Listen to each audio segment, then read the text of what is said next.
I can't stand a man that acts like he doesn't understand what's expected of him off the rip. There's nothing more unattractive than a man who does not put effort into pursuing you.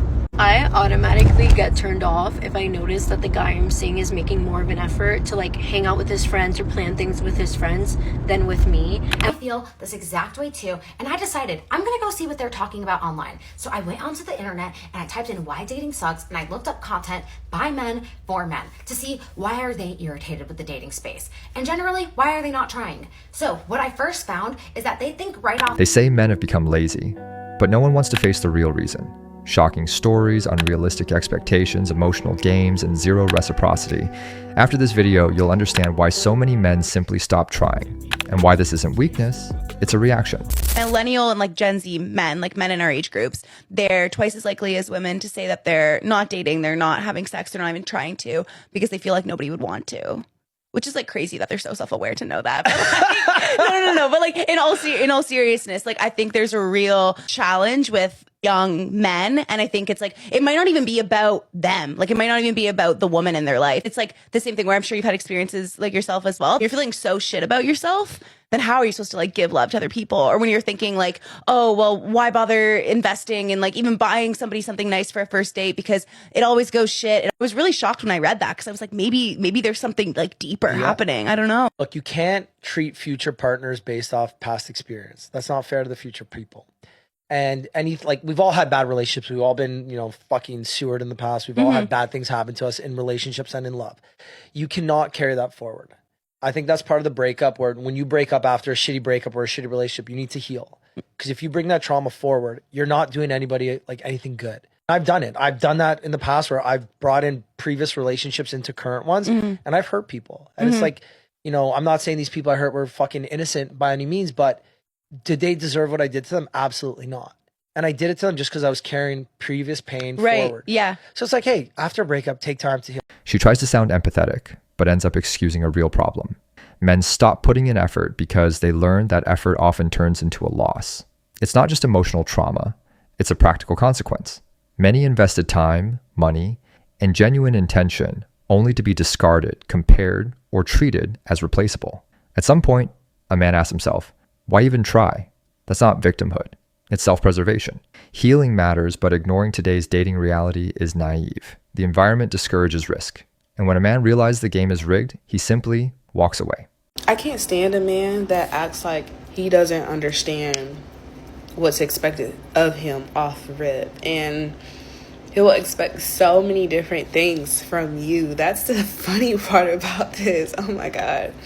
Dating in this climate is just so freaking funny because men will expect a laundry list of things from you. They expect you to come dressed to the nines, looking pretty and ready to listen to whatever they want to rant about or talk about and talk about themselves the whole time.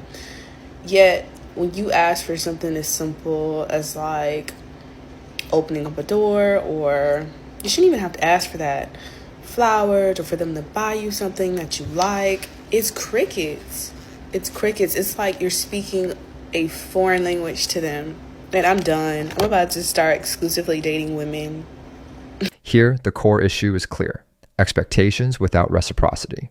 She demands automatic chivalry, flowers, doors open, emotional investment right away, and talks as if this were basic obligations, not responses to perceived value. Men don't invest heavily where they don't feel respected or desired. When everything becomes a demand, effort dies. Many men have also learned that doing too much early on only leads to even bigger expectations later. It's not that men don't understand what's expected, they just don't see a fair return. Effort without recognition leads to withdrawal. There's nothing more unattractive than a man who does not put effort into pursuing you. I automatically get turned off if I notice that the guy I'm seeing is making more of an effort to like hang out with his friends or plan things with his friends than with me. And like obviously that just means he doesn't value me or he's just not that into me.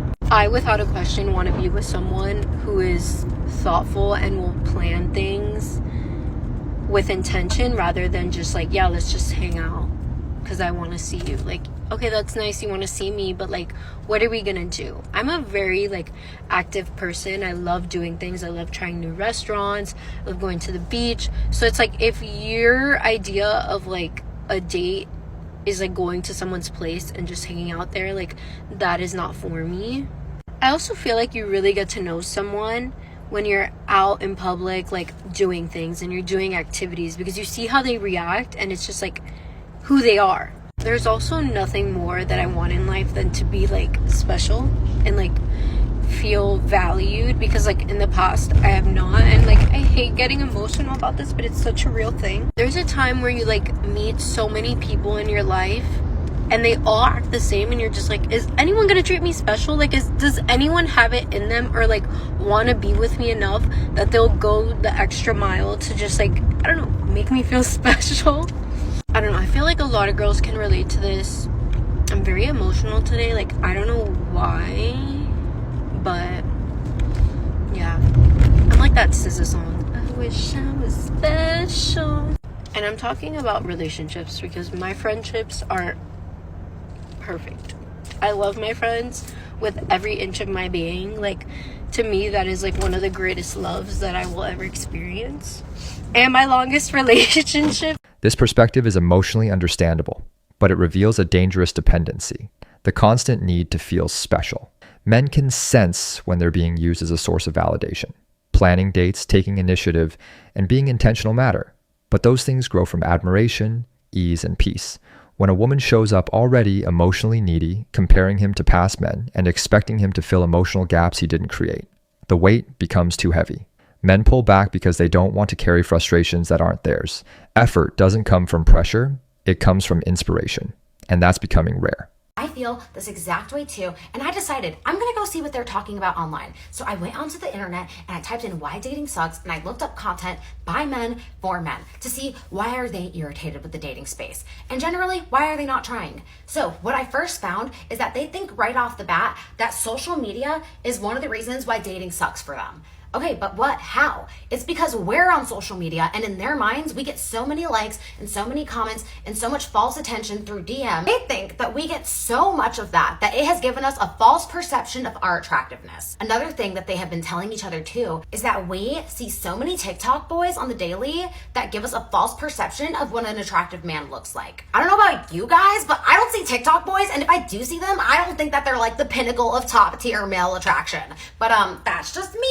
Personally, I want an 1800s man like that girl on TikTok who did the interview. Another thing that they have told themselves is that if a girl likes you, she's just gonna give it up to you. She's gonna kiss you on the spot, she's gonna give you that ooh na na. They do not actually take into accountability boundaries or like comfortability or emotional connection or intelligent connection. No, they just think that we're gonna be like, no, but they don't care what we say. Doesn't matter how loud we scream it. So the response from them with all these little weird reasons is to not fix themselves, but to try to police us. And this is where you see them in the comment sections like, well, what do you bring? You only go for the top 10%, telling us that we need to give the bottom 80 a chance. What they really mean is give the bottom 5% a chance, which is most of them. Did I make that up? Yeah, I did, because that's what they're doing. They're making up numbers, I can make up numbers too. So yeah, they have absolved themselves of actually working on themselves, and they have created all these weird kooky reasons about girls who are 8s seeing themselves as 12s, and in reality, in normal society, they would usually be with a 6,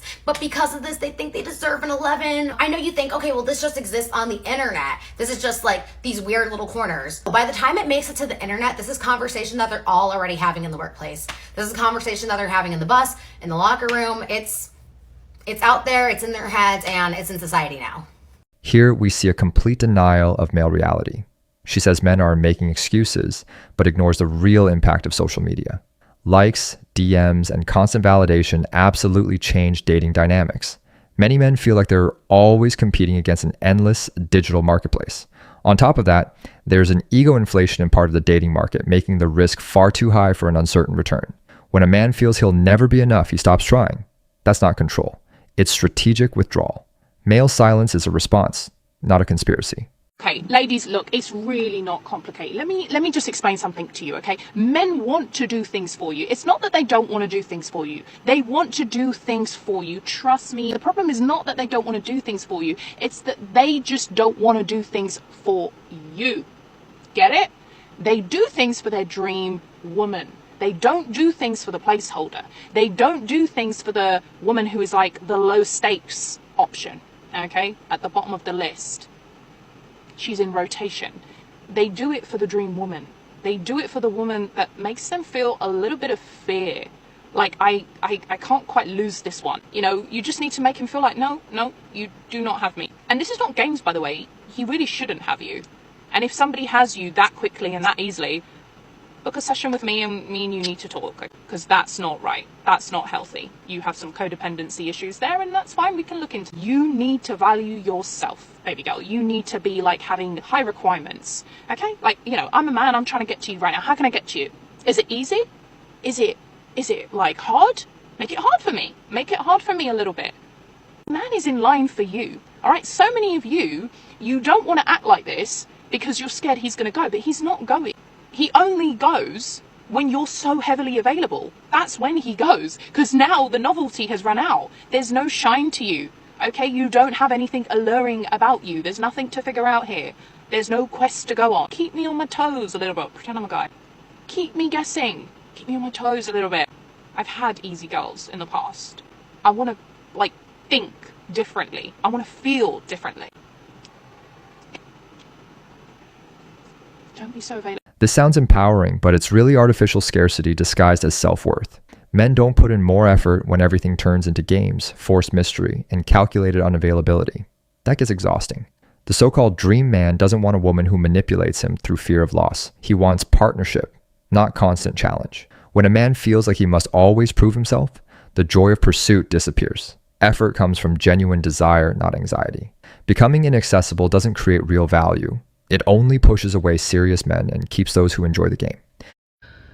My husband doesn't buy me flowers anymore. My boyfriend isn't taking me on nice dates. I wish my man did half the things that your man did for you. If this is a conversation that you are having with friends, which I've had plenty of these conversations, people coming to me saying these things, then listen up. And know this conversation has nothing to do with how to get your man to do these things. I need you to do me a favor and draw a circle around yourself and work on everything inside of that circle. Is your man in that circle? No, just you. When was the last time that you did something nice for him? When was the last time you cooked him his favorite meal or baked him his favorite treats, wrote him a sweet little note, picked up something at the store that you thought that he would like? When was the last time that you inconvenienced yourself for him?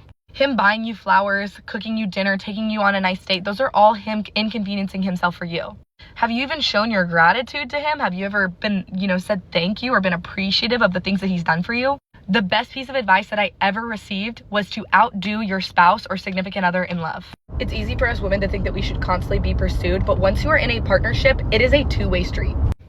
This is the only one that hits the right point. Relationships are a two-way street. Many men stop trying because they feel like they're the only ones sacrificing. Flowers, dates, surprises. All of that costs time, energy, and money. When those gestures turn into obligations instead of choices, they lose meaning. Gratitude and reciprocity fuel male effort. A man gives more when he feels appreciated, admired, and cared for too.